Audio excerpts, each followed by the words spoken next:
tanto jugando suelto como en competición. Tanto si se trata de un rápido 9 hoyos o de un gran 36. Tanto si juegas bajo presión o arrasando, siempre das lo mejor de ti. Nuevo fuel de FootJoy. Okay, we'd like to welcome Patrick Cantlay to the interview room here at the 2022 RBC Heritage.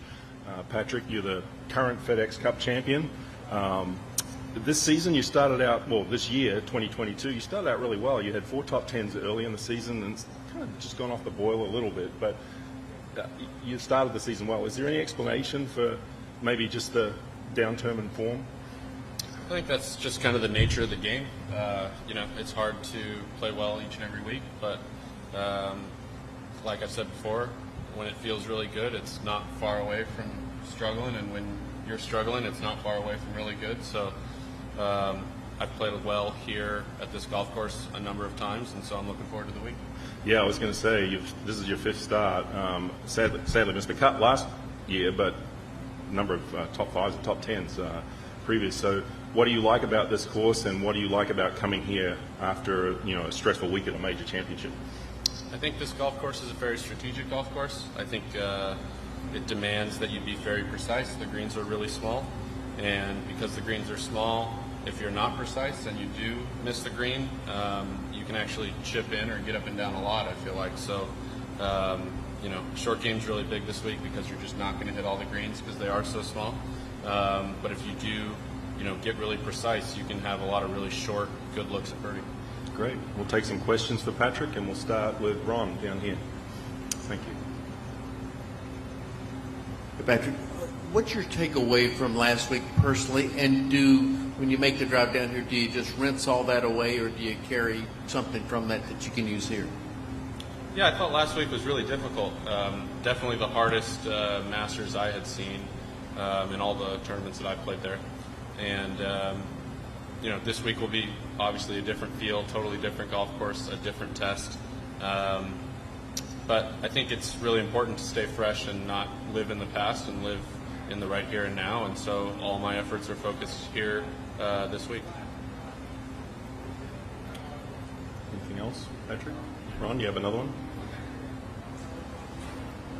When you came out on tour, looking at the world rankings, there are 3 guys in the top 4, 25 or younger. When you came out, what kind of mindset did you have? Did you feel like there was a break-in period or get my feet wet period that maybe some of these guys seem to have at least maybe leapfrogged a little bit?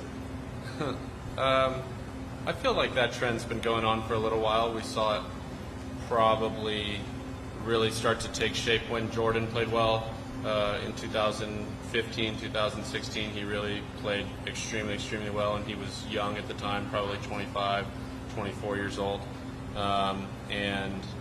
That's a trend we've continued to see, that the best players in the world, in the past, they used to be over 30, and now they seem to be around 30 or a little younger. That doesn't surprise me with all the technology and more availability of good coaching and good feedback to younger players. I mention all the time to friends of mine, when I was in high school, I had no sense of how much my ball was spinning, how to hit the driver further, not realizing that spin and launch were the most important things to hitting the golf ball far.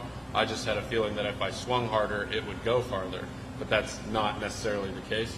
And so there's kids that are, growing up with TrackMan from 8, 9, 10, 11, 12 years old.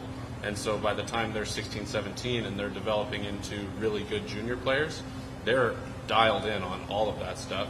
And they've been working on launching it at 2,000 spin at 13 or 14 to get it to go as far as possible. And so the young guys, when they come out now, I don't want to say have an advantage, but you can definitely see that they play a different game. They swing harder, they hit it high at straight, and they go for almost every flagstick.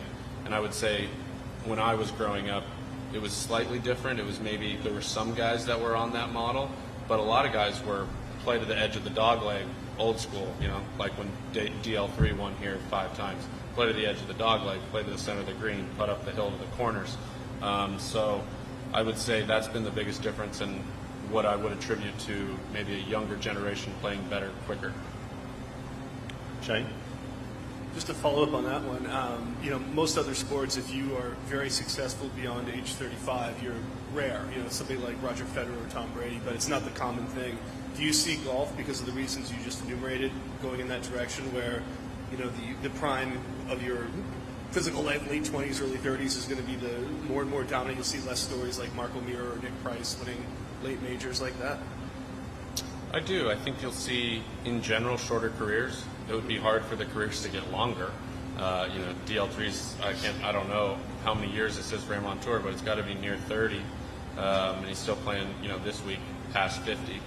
I'd be surprised if we saw a lot of kids of this generation do that into their 50s. And I think that's just, the competition seems more fierce, and so it takes more out of guys, more out of their bodies, more out of their preparation, more from a time perspective, and so the careers get hotter and shorter. And I think you're seeing that in all sports, and there always will be exceptions. You know, Tiger still being able to win majors in his 40s, you know, Brady being able to win Super Bowls in his 40s. So there'll always be exceptions, but I think in general, as a rule, careers will be shorter and guys will play better younger. On a different topic, I asked Colin this earlier. The weeks that you've won, have you had a sense before the week started that this might be a week where I could really do well?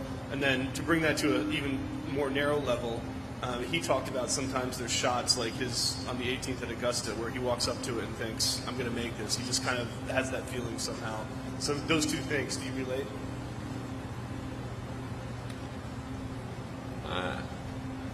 I'm not sure.